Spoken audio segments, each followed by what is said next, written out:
How you doing? Hi there, Mad Steve. Steve, it looks sturdy and sharp, and you can trust the name, so you know that your money is never lost, even if you buy it for fun. Okay, Mad Steve, that's a recommendation. By the way, Mad Steve, can is the audio okay in the video? Everything working all right?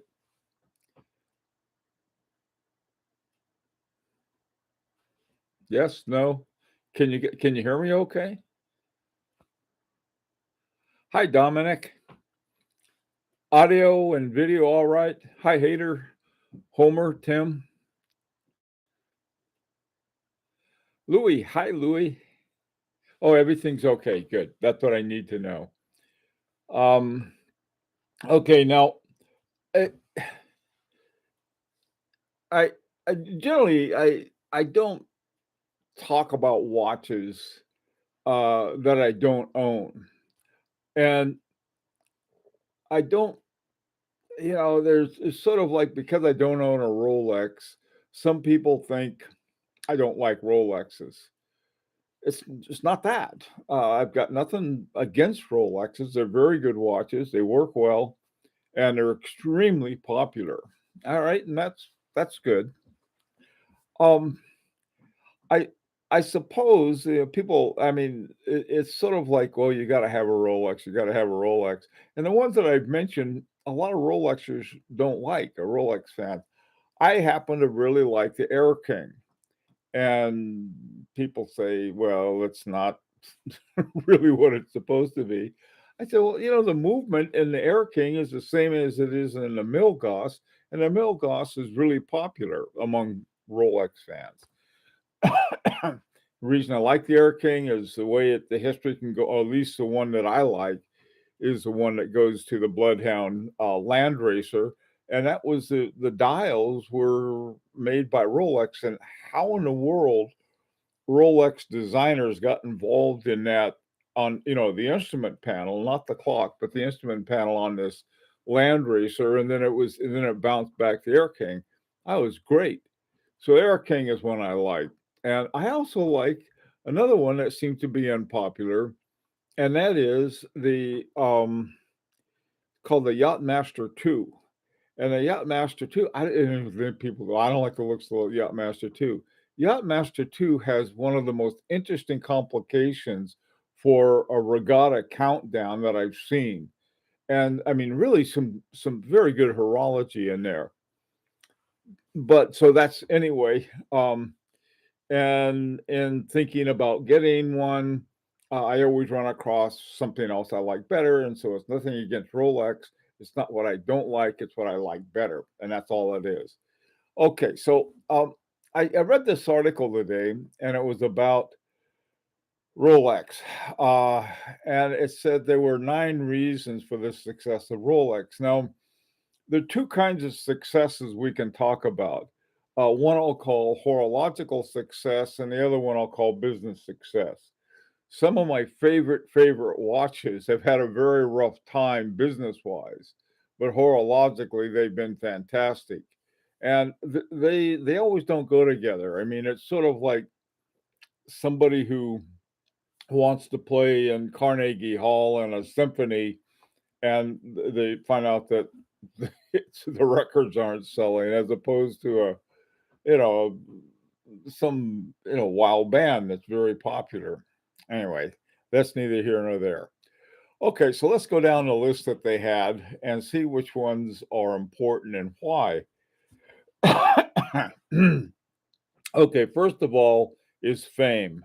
I mean, okay, how do you do that? Here's my Parmigiani. Is that famous? No, it's not famous. Among certain watch collectors, it is. But if you ask, Joe Blow on the street, what his idea of a good watch, the chances are, if they don't know a lot about watches, they'll say, "Oh, Rolex." I mean, it's that kind of thing. So fame is true, but okay, that doesn't really have a lot to do with horology. It has to do with a lot of other things. So we'll set that aside. The second thing is quality. One of the things that Rolex is famous for, and rightfully so, is the quality of the stuff they have. They have a very good, uh, production system, with a lot the kind of checks and so forth to make sure everything is working right, and so that's a good thing. I mean, horologically, it's good to have good quality. Um, the the third thing is that it says everything a watch needs. I okay, well, it doesn't have a remontoire, and I think every watch could use a remontoire, or a lot of them could. There are a lot of things like that, but if we look at the things that is they considered everything, one was that it met the COSC standards, two, it was automatic, and three, what did they have? It was waterproof. Okay, so you got those three things. Well, they're certainly waterproof. The oyster seal is super waterproof, and I don't think they're going to have a an exhibition back. One of the things they don't care for, I don't like watches that I can't see, what's ticking inside. I like to see what's in there, and the but not everybody's that way. They wanna watch it. I wanna get a watch and I can look at it, the time is right.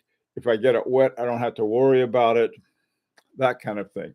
The other thing that they said about being automatic, he says, the good thing about being automatic is that you don't have to pull out the crown every day, and I hadn't thought of that, and I think there's probably some truth to that. On this one, it I wind it up and it ticks for 7 days, so you don't have to pull the crown out on that very much at all. It's a 7-day wind. On some of these other ones, I gotta wind them every day. Okay, so there's that. So that the everything that they have, I think is not those are nice things, and for the reasons that they have. Okay, number 4 was design and recognition. Those are 2 very different things. Certain kinds of cars, for example, you can see, oh, I don't know, something that's easy to recognize, like an Audi or a Mercedes. The Audi has their little, look like Olympic zeros, and a Mercedes with its star and so forth. And some other uh, Fords and Chevys, and their things are recognizable. Uh, maybe not. It doesn't mean they're good. Yugos are recognizable, and not everyone thinks they're great. And the designer recognition. Okay, so you can see, somebody's wearing a Rolex. You can see it across the street. Yeah, that guy's got a Rolex. Okay, all right. If you had on a Philippe Dufour Simplicity, nobody would recognize it, but the people who did really, holy smoke. Okay, stability in value. What they're really talking about is stability in price. And that's a good thing, I guess. The If you get a watch that has, to me, if it has really good horology in it, such as a Grubel Force or something like that, and it's got super horology, the value's not going to go down. The price may go up or down. That could happen. But I don't know if that's sort of saying, well, the value didn't change because pretty much the watch doesn't. And you got a quality watch and so on and so forth. Same is true with certain other brands. And so it's, yeah, but how is that maintained? Right now the prices are just going stupid high, and that's because of a lot of things, but that's another story. Okay, all right. Design stability, auction prices. That's the same thing. You get a pretty good price if you buy a watch at an auction, and you're a buyer, you kick in an extra 25%. Now, if you turn around and sell that somewhere else, you may not quite get back what you sold for it, but the auction prices are pretty stable too. artificial shortages. Talks about how is an artificial how do you have an artificial shortage? Well, you don't produce the number that you know you can sell. Um, okay. So artificial shortages, basically that's the same way that um, who are the guys who have the diamond monopolies in Africa and South Africa, how they keep a monopoly, and so they keep the prices of diamonds high. Um, anyway, that's the same kind of thing, and that's I don't know if from a collector's point of view, that means the price stays high and so forth. And I guess if you own one, that's a good thing. If you want to get in and buy one, not so much. Okay, marketing and communication. Boy, I tell you, you can't turn around and not see a Rolex running around somewhere. Um, a lot of sporting events and so forth. They're very big. I tell you, I don't know if you can beat Rolex with marketing communication. And then the final thing that they have is called the Myth of Monoliths. There's no complicated watches. Like we don't need no stinking tourbillon or Rolex. Let me comment on that. Not long ago, I had some little work to be done on a watch, and I started talking to the guy, and he was working in the jewelry store, and I found out that he had graduated from some Rolex school, and we got to talking, he had some watches from watch school that he made, and the next time I went in there, he showed them to me. They were fantastic. I mean, just geez, yes, this guy's got a lot of talent. And one of the things that struck me is that they have sort of this continuous improvement, okay? But I mean, you're not going along and saying, boy, it really be improved if we put a Rematoy Galatea in there, if we stuck a tourbillon on, or maybe a fusee and chain, or something that really addressed it. One thing they haven't done, and this keeps my respect for Rolex very high. They have access to, but they haven't put a silicon spring in the main Rolex watches. The Dream, what's it called? It's a like a Pearl Master. That's it. The Pearl Master. The woman's is the woman's version. They did put it in, and that's okay. Not because it's a woman's model, but I mean, you're going to put it in. You're going to put it in. But the reason that I respect them for not doing that is that you have certain traditional values maintained. A lot of companies that have great histories have stuck that stuff in there, So I suppose it's not. Excuse me. It's not heresy anymore. Um, the notion of continuous improvement.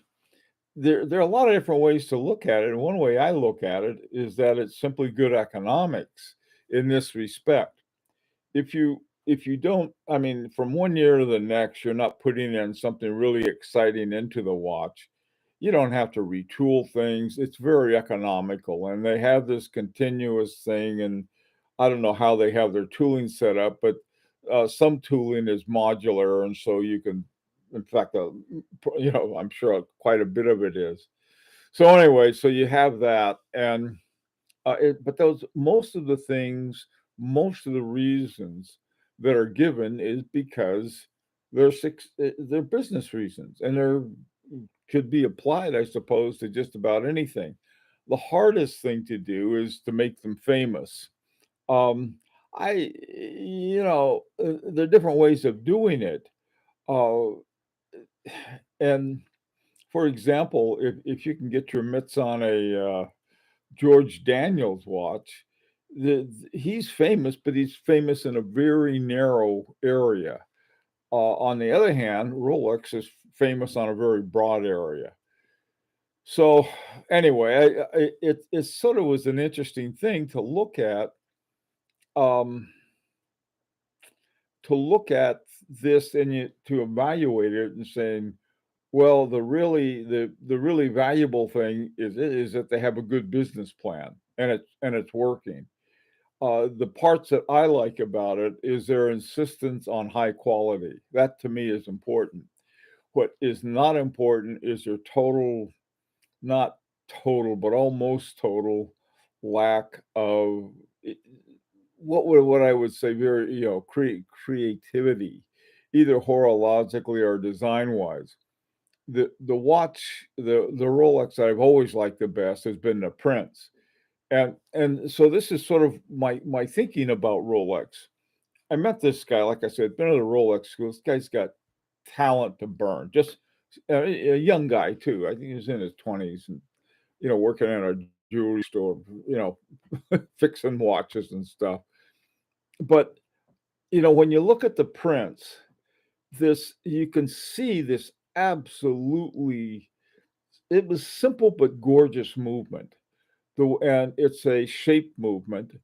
And the other thing that the Rolex developer designers did is that they have guilloche on the front that's followed by guilloche on the back. I've said this before, and it's sort of like, you Rolex hires all these designers and then locks them in a room saying, okay, you know, we don't want you guys being, going nuts and coming up with anything really shocking, which to me is sort of like, that that know, I don't know. I suppose it's sort of like if you behave yourself and don't do anything creative, we'll give you a raise.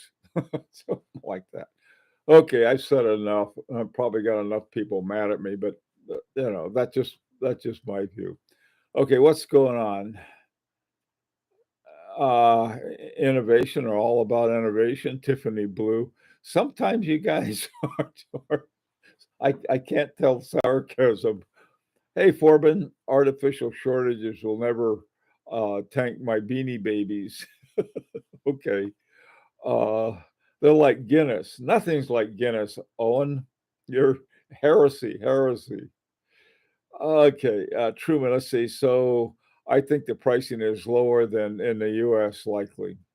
That, okay, I guess Rancher says, yeah, he would know. Traveling Nomad, evening from the land of absolute vodka. That's a that's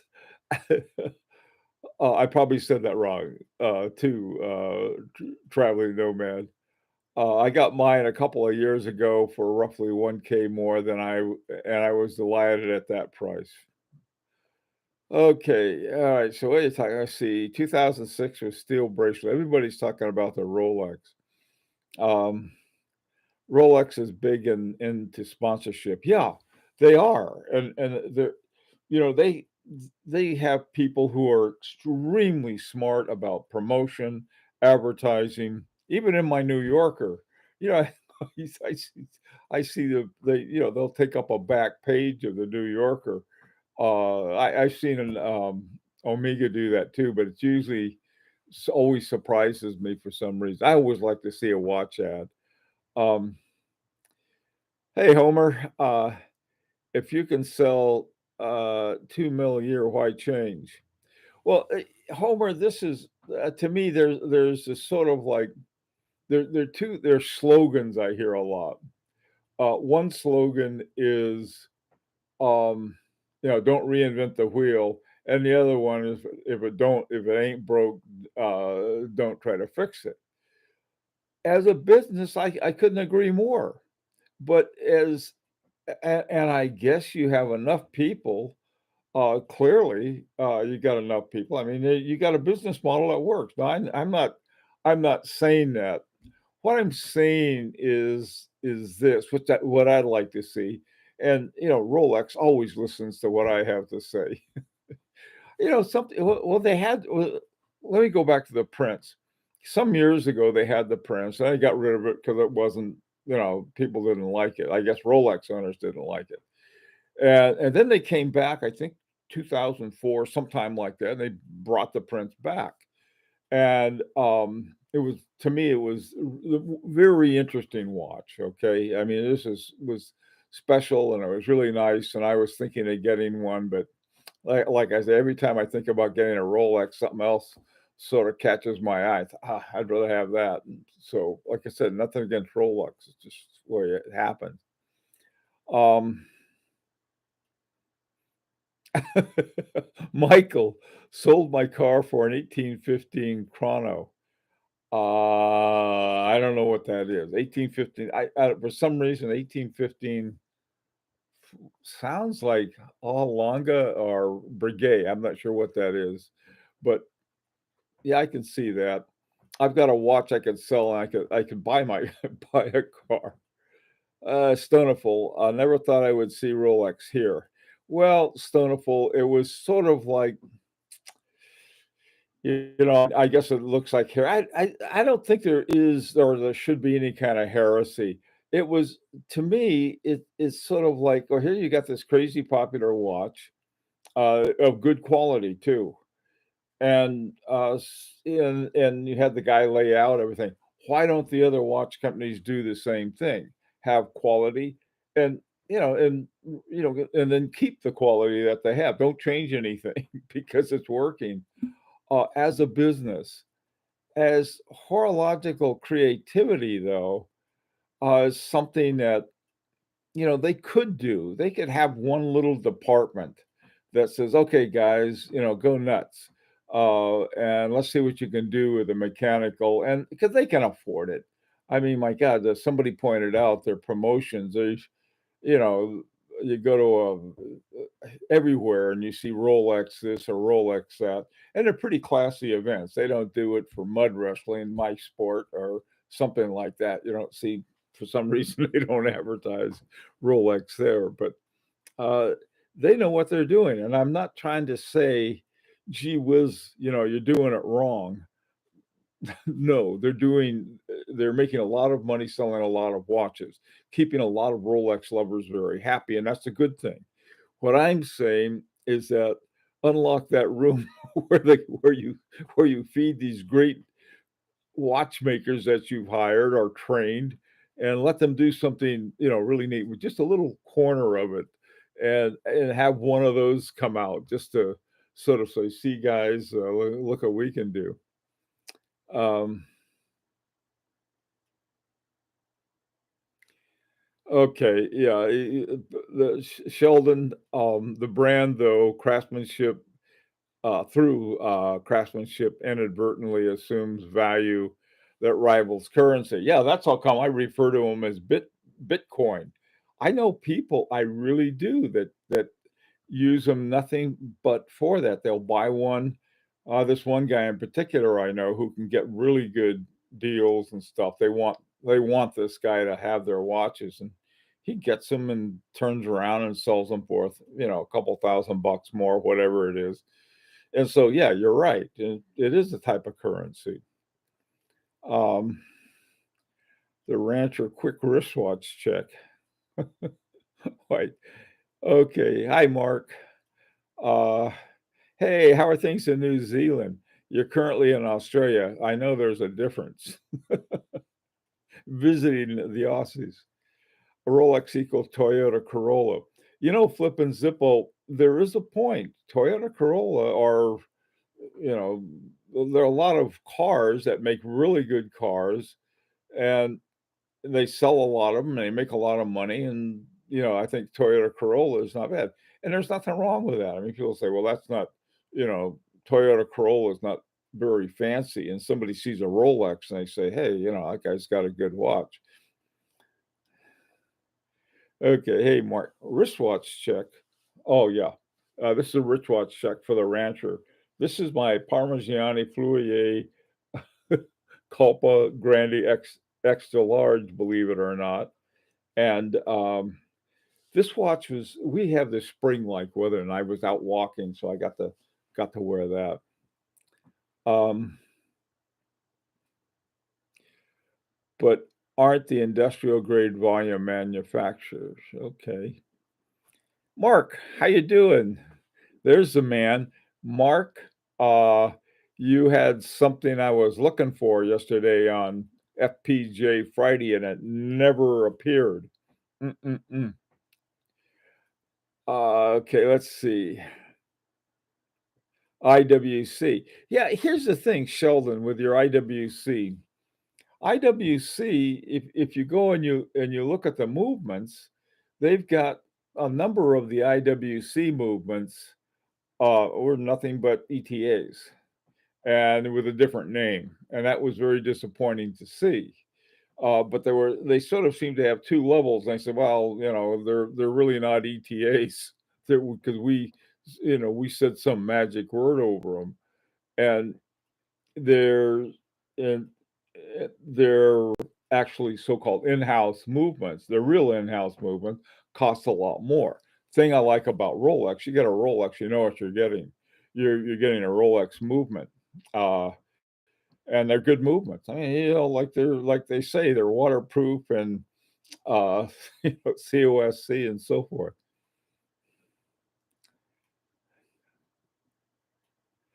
Ah, yes, exactly, Rancher. Great watch. Um, okay. All right, Thomas. Rolex is more Lexus LS 400. You got it. And Tudor is Corolla. All right. Giving their watchmakers carte blanche might be a way to breathe some life into the Cellini line. Yeah, Andrew, I mean, they could move it in, breathe life into any line. It doesn't have to be Cellini.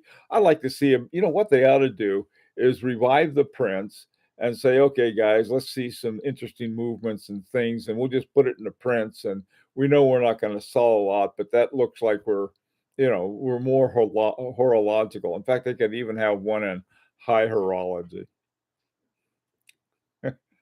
Yes, they do. They have horned lugs. Look at my horned lugs. Horned lugs are very comfortable because they wrap around your wrist.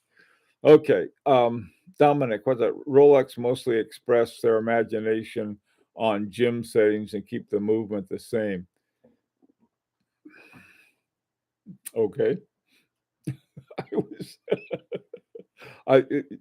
sometimes I can't tell whether you guys are being sarcastic or not. So bear with me on that.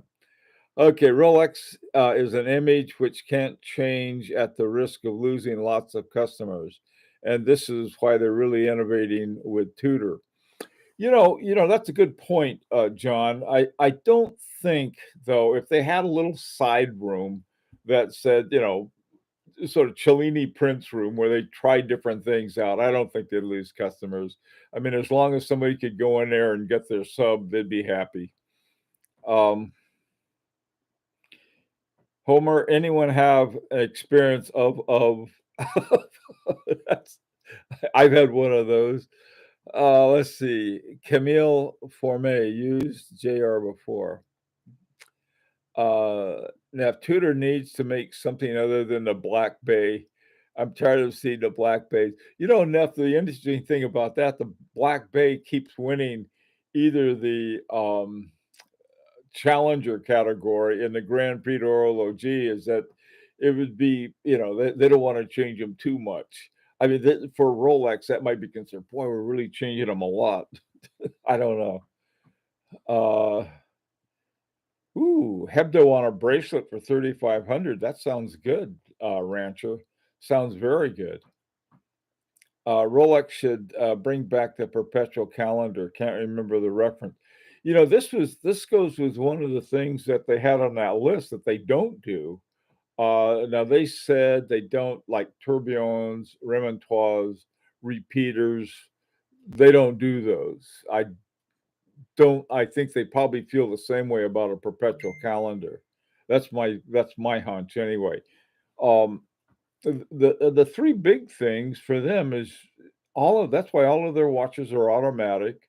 They're all waterproof, we'll say, they're perpetual oyster waterproof, and they're also COSC. That's a great thing. I mean, you want to watch, for an everyday watch, you say, look, I want a watch I can just rely on. I don't, I just want something that works. Boom. I think it would be it's a great. It's referred to as really a great tool watch, and I would agree with that. And it is a great tool watch. But man, I tell you, I sure like that Air King, and I like the. I don't care what they say. I like their Yachtmaster 2, not the one, but the two. Uh, so what can you say? Okay, 6062 Rolex should bring that back. Now, if I have no ideas what those numbers mean, I'm sorry. Give me a name, okay, or to a droid. Okay, is the average Rolex buyer really interested in high horology? Boy, that's a good question, Mark. That may be a good point. That may be the point. I know that they do make some of these gaudy, you know, full of jewels and so forth, but I don't know, Mark. That might be the whole point. Hey, Dan. Uh, afternoon, everyone. Afternoon to you too, Dan. Let's see. Nice submarine. You mean my Rolex? Does Rolex even have innovative watchmakers? Man, they must. They must, because these guys that I've met who've gone through Rolex training are really very, just really talented watchmakers. I saw what this one guy did in school. My God, I tell you, I was ready to pull out the billfold. It was They do some very good stuff, and but I think sort of to me the whole concept of it ain't broke, don't fix it is sort of a little wrong-headed in this respect. Thing you want innovation because there's always a new horizon. I mean, new things, new interest, and so forth. You know, well, when I get my Air King or my Yacht Master 2, then and I'll have to put up with the sort of the disdain of Rolex owners, but still, people like what they like. Okay, I guess time's up. Thanks, Rancher. Let me see. I'll read some more. Apar, you're late. Gee, I'm sorry you're late too. Dan, you mean my squally? That's the one, Dan, I'm talking about. Uh, Rolex doesn't even make their own hands. I don't know about that, Rancher. Monkey See Production. Okay, Rolex actually has tons of patents on its innovations. Yeah, they do. They really, really do. They got lots of them. The one that they had most recently was the one they got with Swatch and Patek Philippe on the silicon hairspring. I bought a Datejust sub Yachtmaster 40, all with 32, 35 movements. All three had to be serviced, sent to Rolex after 1 year, and so I suggest you put your on a time grapher. Okay. I hope Bill eats other things than pan-fried foods. Uh, Try an air fryer. Neff, I have no idea what you're talking about. Uh, Imitation, not imagination. Okay, guys. Okay, all right. Louis had to say it. Uh, I don't.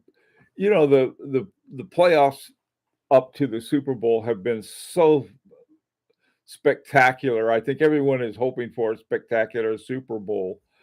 So am I. And you know, I'm still upset about the Bengals beating the Chargers about 40 years ago in a game for the playoffs. But I don't know. I like both teams, so we'll see what happens. Can you imagine what a real limited custom Rolex would be on a secondary market? See, this is it. I don't look at it stuff like that. Training at Rolex may involve removing will and creativity. I don't think so. I hope not anyway. Okay, doke, guys. Listen, I gotta go. Um, yeah. Oh, hey, Oliver. Listen, Rolex has a lot of good things about it. I mean, they get good quality. I mean, they're not. They don't. They don't make junk. They really don't. And they make a lot of it, but it's not junk. The good quality stuff. Okay. You guys take care, be safe, and see you next week. Oh, by the way, yeah, I got on Monday's video, I have some more of those good deals that I dug up. Take care.